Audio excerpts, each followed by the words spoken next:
Boa tarde, gente. Tudo bem? Sejam bem-vindos a mais uma live da Super Interessante. Meu nome é Pamela Carbonari, sou repórter da Super. Sou Felipe Germano, sou repórter daqui também. Eu sou Alexandre Vercinhassi e sou diretor de redação da revista. Hoje a gente está aqui para conversar sobre os principais lançamentos, as novidades culturais do último mês.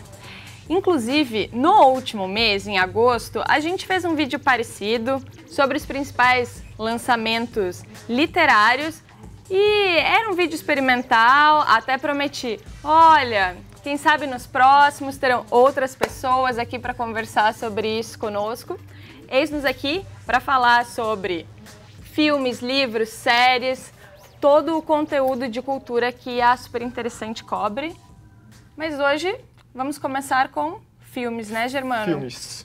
Não, acho que a ideia que a gente começou aqui, mais ou menos, estava conversando e que a gente queria trazer para vocês é de trazer os filmes que seriam legais vocês assistirem essa semana, enquanto eles não saem de cartaz. Tem alguns que já estão meio que saindo, e são filmes muito bons que acho que vai ser o que vai render uma conversinha boa no bar depois, sabe? Vai dar pra curtir na internet, dá pra rolar uma discussão. Eu acho que tem dois que tem muito em comum, porque são dois filmes de palhaço, apesar de não terem mais nada a ver um com o outro, assim. Que é o Witch, A Coisa, que é baseado no livro do Stephen King, e o Bingo, Rei das Manhãs, que é a história adaptada do Bozo. E os dois são incríveis, eles são muito, muito bons. Eu vi muita gente falando ali sobre o Bingo, gente falando mal. Tem gente a gente fala mal de tudo. Tem gente que vai falar mal até do nosso programa, que é perfeito. Daqui a pouco vai entrar algum comentário que nem entrou, não entra. Não, só tem um, 8 aqui. E eu ouvi muita gente falar também, olha gente, isso aqui é uma história profunda, é um drama muito bacana sobre decadência e tal. O que você achou? Você achou bacana, tal, mas é isso, o filme é profundo? Eu gostei bastante. Não, eu acho que assim, ele não é um filme que vai mudar a forma que você enxerga o mundo. Mas o Daniel Rezende, que é o diretor, ele teve uma sacada muito boa de fazer um filme muito colorido, muito pop e com muito ritmo. Então, aí tem até umas cenas que estão passando agora. Ele consegue trazer as melhores partes dos anos 80. Ah, tá. Ele tem aquela cara, vamos dizer, de anos 80, aquela cara colorida, aquela cara kitsch. Isso, exato. Ele puxa todo as melhores... Dá pra ver a gente, né? A gente tá ainda... legal. Ele puxa todos os elementos legais dos anos 80, que é o lance do politicamente correto, que a gente tá vendo aí. Tem a Gretchen no filme. Legal. A parte das drogas e tudo mais, isso daí fica bem nítido? Não, ali? é explícito, assim. Na real, é uma linha condutora do filme. O filme, ele começa a ver como a cocaína e o álcool vão mudando a vida desse cara. E aí tem algumas adaptações na vida real. O Arlindo, que é o homem por trás, né? Ele para de se drogar porque ele... Vira pastor. Exato. Mas não, isso acontece no filme. Mas as cenas de... Na vida real isso aconteceu porque ele teve um ato quase... Não, ele passou mal no banheiro. Ah, tá, que ele cai, quebra o braço. Ele cai no banheiro ali, né, tal, e aí tem... Eu não vi o filme, eu saí da vida real. Então... Ele tava cheirando no banheiro, inclusive, né, tal, aí cai, capota. se estoura, ali, né? E no filme tem um lance todo... É muito mais poético, assim, não vou falar pra não estragar, mas é real, assim, não fica nuvens e pessoas voando, tipo La La Land, mas ele é um pouco mais um filme poético, cru, assim. né? É um filme mega cru, mas ele é muito bem montado. Eu acho que essa é a sacada. O Daniel, ele trabalhava como montador no Cidade de Deus. Foi indicado ao Oscar. Então, é a primeira vez que ele está atuando como diretor, mas ele sempre trabalhou com um processo muito legal criativamente em grandes produções, assim. E, Germano, esse filme está em cartaz desde quando mesmo? Entrou em 4 de agosto. Ele está saindo, assim, é uma pena, na real. É melhor correr mesmo, então, né? Que é o meu caso também, né?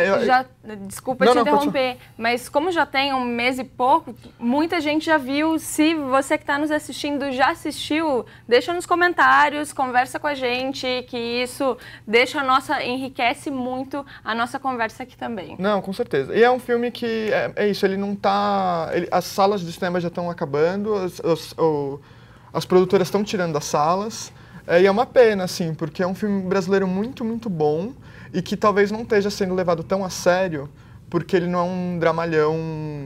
Tá, porque não é aquela coisa típica, não, filme cabeça, na favela, que eu não sei o quê. Não, é com um ator global de primeira linha, né, que aí o pessoal já tem preconceito. Tem, né? total. É sobre o Bozo, Exato. que para quem é um pouco mais velho ali e tal, era o maior hit da TV, era uma coisa nível Xuxa. A Xuxa foi até sucessora disso, né? Mas aí pra você ver ali qual que era o tamanho do negócio, né? Tipo, o que virou a Xuxa? Virou uma bilionária, excêntrica. Bozo era desse tamanho. E você vê como é que... E é muito legal você ter um filme que fale como que isso afeta um sujeito normal. E esse foi o último comentário ali, sabe, o lance do Bozo. É muito legal, tipo, a Xuxa ali, ela ficou extremamente famosa, mas era ela. Ela saía na rua, as pessoas... viam atrás, ela curtiu essa fama toda, né, tal, ainda curte, né, e sofre e tudo. O cara ali, o Bozo, que ele tinha esse nível de fama e ninguém sabia a cara dele. Então, o negócio dele, ele chegou a ir pra balada vestido de Bozo pra ser reconhecido. Assim. Pô, mas legal. E o It, cara, que é outro filme de palhaço. O It é outro filme incrível. Um de comentário sobre Bozo, só pra fechar. O Daniel Rezende, quando eu entrevistei ele agora, ele vai fazer... O próximo filme dele é Laços, que é uma adaptação de uma história em quadrinho da Turma da Mônica. Já tá nos comentários aí, entrevista. Sensacional. E ele falou que a missão dele nesse filme não era fazer um filme cabeça, era trazer a cultura pop brasileira para a tela do cinema. Eu acho que isso é incrível. Ele assim. vai ser baseado na Mônica? É uma história em quadrinhos, que é um selo à parte da Turma da Mônica. A Luca Fadi, que fez os desenhos, até que já fez até uma história em quadrinho para Super. Legal. E aí vai virar filme, que é a história do Floquinho Perdido, meio Goonies, assim. Legal, bacana. E aí, bom, fala. Voltando aqui, uma pergunta ainda sobre o filme do Bozo. Bingo é bem massa e o Brista atuou bem demais. Vocês sabem até que ponto ele é biográfico e até que ponto é fantasia? O que tem de ficção? Sabe dizer o que tem de ficção nessa história? Quando eu conversei com o Daniel, ele deu uma escapada, assim. Ele falou que eles juntaram personagens, tipo, às vezes tem duas personagens que viram uma personagem, tem...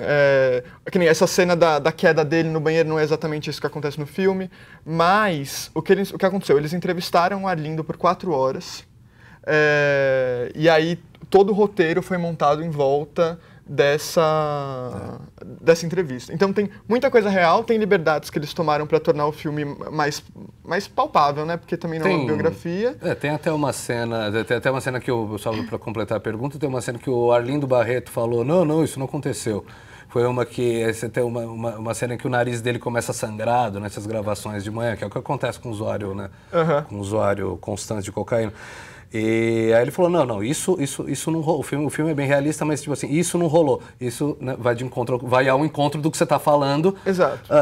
Que, é claro, dá muito mais drama se você mostra saindo sangue, porque aí você consegue mostrar o que está se passando pela cabeça do sujeito. Exato. Né? Você não consegue... Cinema é assim mesmo a biografia mais certinha que tiver, sempre vai ter dois personagens que viram um só. Na nossa vida poderia ser assim também, duas pessoas virarem uma só, tal, ia ser mais fácil. As repetições. Até tem, vocês estavam falando isso sobre a crueza do filme e também da época, né? Tem um comentário aqui do Kleber Moreira que diz: Bingo é sensacional, as pessoas nascidas nas décadas de 90 e nos anos 2000 não entendem como sobrevivemos. Não, é muito bom, eu acho que vale a pena. O outro filme que é o It, que eu cortei, né, voltei pro tempo, mas o It também tem essa pegada nos 80, curiosamente, porque no livro original, o livro ele conta duas histórias simultâneas dos mesmos personagens, são duas linhas temporais. Tem a linha temporal dos anos 50 e a linha temporal dos anos 80. No filme, eles meio que adaptaram para a nossa realidade. Então, a primeira linha temporal é nos anos 80. E a segunda linha temporal, que não aparece nesse primeiro filme, vai só aparecer na segunda. Vai ser agora. E aí é incrível, porque eles têm muito essas piadinhas anos 80, assim, eles falam de New Kids on the Block. Eles, sabe, tem o Fred Krueger quase entrou no filme como um monstro que estava aterrorizando o imaginário, assim, não um monstro real. Ele tem uma carinha de Goonies, né? Ele tem uma carinha de Goonies. Isso é incrível nesse filme, na real. Ele começa... Essa é a primeira cena do filme.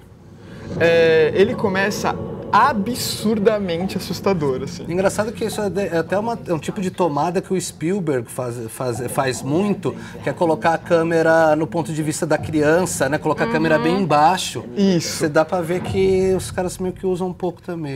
Não, é total. Ele tem toda essa estética nos 80, ET, assim, tem umas horas... O que eu senti, assim, eu saí do cinema e falei, cara, isso é Stranger Things... Se Stranger Things realmente desse medo. Porque o primeiro episódio de Stranger Things dá aquele medinho, assim, né? Você fica, o que tá acontecendo? Bela definição. Cara, porque realmente, se Stranger Things desse medo, ia ser mais legal ainda. Exato. É incrível, assim. E aí, mas ele tem essa pegada meio que Stranger Things também. Primeiro que tem um ator que aparece em Stranger Things também, o protagonista que faz o Will Stranger Things, ele legal. É um personagem que fala vários palavrões, ele é estranhíssimo, o melhor personagem. Mas ele tem um negócio que ele, conforme as crianças vão se ajudando e vai ficando uma coisa meio Goonies, o filme começa a virar meio que mais aventura e menos terror. Mas isso, assim, é nos últimos 30 minutos de filme.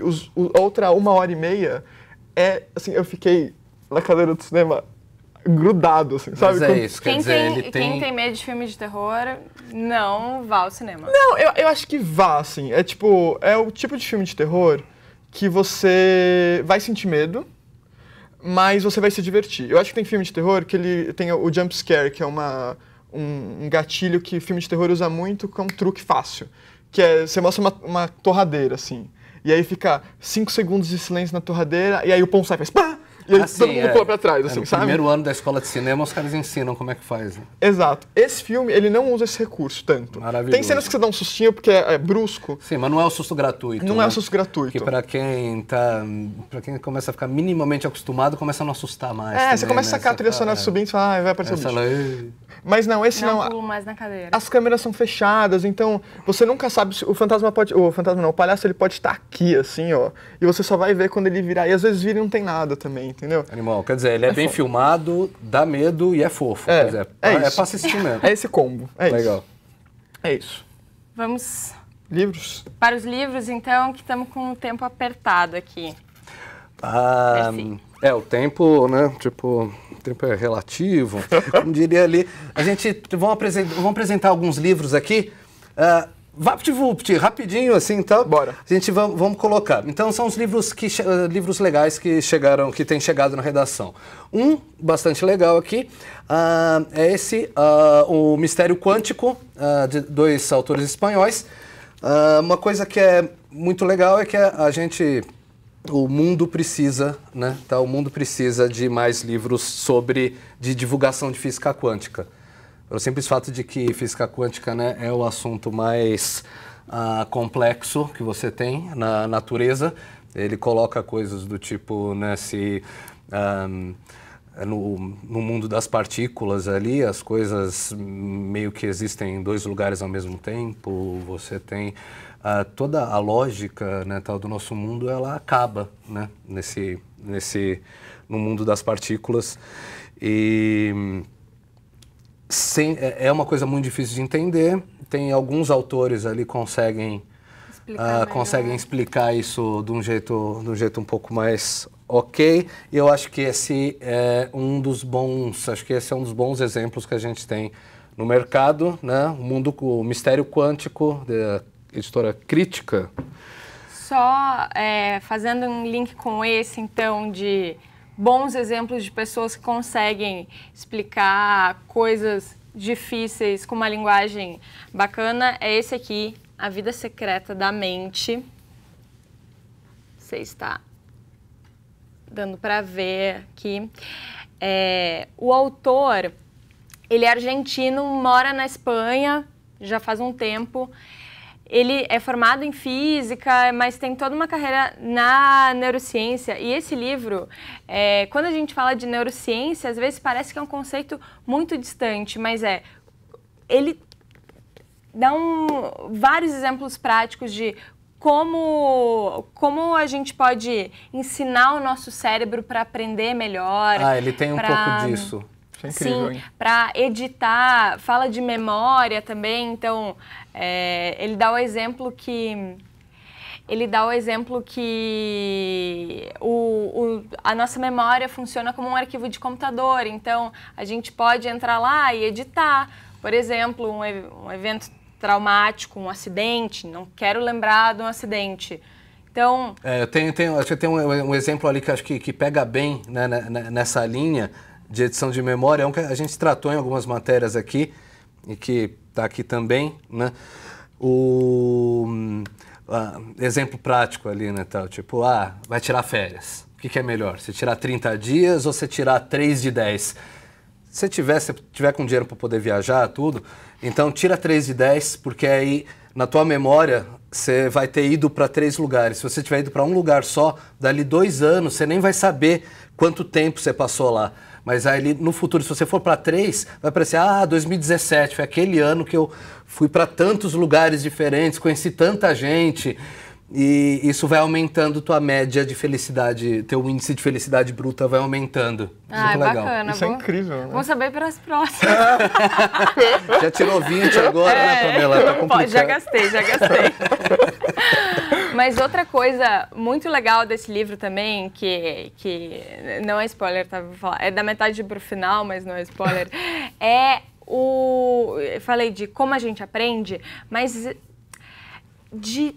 ele entra muito na parte de educação, por exemplo, o efeito de um bebê crescer sendo uma criança bilíngue, quais são os efeitos disso no desenvolvimento do cérebro. Então, se você não ou entende ou tem curiosidade sobre esses temas, essa é uma boa pedida. Sensacional. Entrando até um pouco, fazendo um pouquinho do link da ciência, mas que não é exatamente, não é hard science, é só um pouquinho de ciência. Tem esse livro aqui que tal, com título que parece idiota, né, tal, que é tipo, bom, O Segredo Best-Seller, a linha fina aqui fala mais ou menos tudo que você precisa saber, a linha fina é idiota mesmo, tudo que você precisa saber para escrever um livro campeão de vendas. Então é o seguinte, se esse livro aqui não for campeão de vendas, é um fracasso. A tática está errada, né, a piada é irresistível. Mas isso daqui é coisa de... Bom, o editor aqui, talvez ele tenha exagerado um pouco na dose. Porém, o livro é interessante, ele é científico, no sentido do seguinte, ele pega os autores aqui, eles desenvolveram um algoritmo, um software ali, que ficou lendo, né, milhares de livros, e eles tentaram ver com esse algoritmo para pegar coisas em comum. E aí pega, então quer dizer, não é um segredo, é uma análise ali tal do mundo dos best-sellers para tentar ver o que J.K. Rowling tem em comum com o Paulo Coelho e com 50 Tons de Cinza ali e tal, que eu não quero nem lembrar o nome de quem escreveu. Aí esse algoritmo, segundo os caras aqui, ele traz umas coisas. É bem aquela coisa de... É bem igual o Jokura lá na redação, estava lembrando a gente, que é bem aquela coisa de americano mesmo, né? Que em beisebol ali, que os caras quantificam tudo, né? Tá aquela coisa maluca. Aí, uma das quantificações tem aqui. Aí pega, fala, as heroínas dos livros geralmente têm 28 anos. Why the fuck? Não sabemos. Eles também não ficam tecendo grandes temas. Não, tem ali, mas também não tem não é um livro pretencioso. E aí coloca e fala, as cenas de amor geralmente acontecem na página 200, se o livro tiver 400 páginas, ou na página 200, ou na página 100, se o livro tiver 200. Quer dizer, uma cena de amor costuma acontecer na metade. Nisso daí você vai tirando, você vai tirando uns hints aí, um pouco de neurociência. Até uma coisa, acho que até vale a pena a gente pensar alguma coisa dessa pra fazer na Super mesmo, né, tal, porque... E de construção de narrativa, né? Porque deve ser muito mais difícil começar um livro já com uma cena de amor. Sem dúvida, né? Porque exemplo. é aquela coisa, você tem que contextualizar e tal. É interessante ali que essa contextualização geralmente leve a metade do tempo do livro, né? Mas é isso aí. Mas faz sentido, né? Pô, vamos ver se depois que a gente lê... Eu, por exemplo, fiquei curiosa. Vamos ver o que eu consigo escrever depois de ler esse livro. Aí a gente vai ficar tudo travado. Né? Nunca mais eu consigo escrever nossos best-sellers, tipo este aqui, né? Esse está incrível. Esse daqui é o livro... Esse aqui é o livro mais recente, é o lançamento mais recente da Super, que é do Philip Van Deursen, editor da Mundo Estranho, que foi também editor da Super por muito tempo e que também continua escrevendo pra gente. É isso daí, ele fazia na sessão de respostas da revista, ali, o Oráculo. É isso, é um sujeito especializado ali em pegar o lado, tentar pegar as coisas menos óbvias, pegar coisas inusitadas. O livro chama 3.000 Anos de Guerra, como 30 séculos de sangue, suor e bala criaram um mundo em que você vive. É basicamente, você pega dos tempos, é uma história do mundo, dos tempos bíblicos até hoje, visto pela ótica da guerra, dos massacres, de tudo. Então, que a humanidade é construída guerra sobre guerra. Exato. Né? E você vendo ali, você vendo esse big picture que o Felipe colocou aqui, você consegue entender ali tal que a gente vive por cima de escombros, a gente vive em cima de sangue. De muitas centenas de metros de escombros e de sangue. E é super bacanas. Agora você conta, Pamela. Em breve, a gente vai fazer um vídeo com mais detalhes sobre o livro do Felipe. Aqui, se quiser. Que a capa ficou linda também. Uhum. A gente tem um canal no YouTube. Quem quiser dar uma olhada lá, os outros livros publicados pela Super, tem vídeo sobre a temática de cada um. Em breve, o 3.000 Anos de Guerra também terá. Mas a novidade de hoje é que a gente vai dar um livro para quem comentar por primeiro, quero ler 3.000 Anos de Guerra, com um autógrafo do autor. Então, podem comentar. Vamos ver quem é o vencedor dessa brincadeira, dessa competição aí de corra para os comentários. E se nos filmes a temática foi palhaços, nos livros já deu para perceber que é história. Tem 3.000 Anos de Guerra, História do Brasil para quem tem pressa, que é do mesmo... a mesmo mote do História do Mundo para quem tem pressa, que esses livros de história jato estão com tudo. Esses livros aí que o pessoal compra na banquinha do aeroporto, né, tal, tipo... Mas é bem bacana esse, viu? Não, eu dei uma olhada nele e achei bacana mesmo, tipo, ele não é você já dá de barato que é super superficial ali e tal, sabe? Não. Não, são 200, deixa eu ver aqui, certinho. São poucas páginas, mas... Pô, é legal você ter uma coisa assim à mão, né? Porque às vezes você tem uma... Nem 200, 169 páginas. Aí. Às vezes você tá não lembra direito um período histórico, e às vezes é mais legal você pegar um livro que você sabe que é legal do que você pegar o Wikipedia e tentar ler um texto que às vezes... Uma pessoa que quer enviesar para um certo lado. Eu concordo sabe? Ali, tá? Porque, tipo, a nossa educação aqui e tal é muito ruim. Mesmo para quem fez escola particular, tudo é muito ruim. Então, você tem...